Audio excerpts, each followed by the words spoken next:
French President Emmanuel Macron appeared to desperately try to get Boris Johnson back to the negotiating table yesterday, claiming the UK needs the EU. Boris Johnson rattled EU member states on Friday afternoon after tearing up the Brexit talks with Brussels. He cancelled negotiations planned for Monday and warned it was time to get ready to leave without a deal. In response, French President Emmanuel Macron used his EU summit press conference in what appeared to be a desperate bid to try to change Mr. Johnson's mind. He told reporters, whatever the British people were told in the referendum, they need Europe's internal market. They are much more reliant on us than we are on them. It's the United Kingdom that wanted to leave the European Union and which needs a deal more than we do.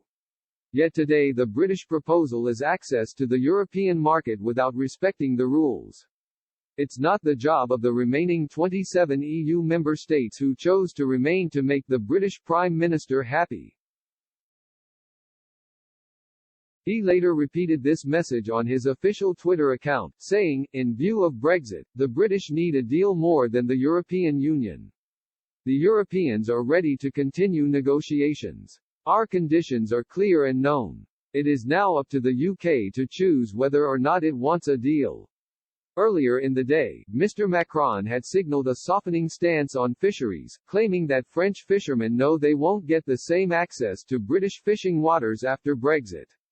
He said, "Will the situation be the same as today's? No, that's for sure. Our fishermen know it. We know it too. We'll have to help them. But can we accept a Brexit that sacrifices our fishermen? No." Mr. Johnson stunned EU officials yesterday by releasing a video effectively ending the Brexit negotiations, in the midst of a crunch EU summit.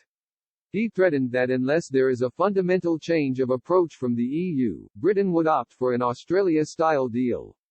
Mr. Johnson explained, "As far as I can see they've abandoned the idea of a free trade deal. There doesn't seem to be any progress coming from Brussels. I have concluded that we should get ready for January 1 with arrangements that are more like Australia's based on simple principles of global free trade."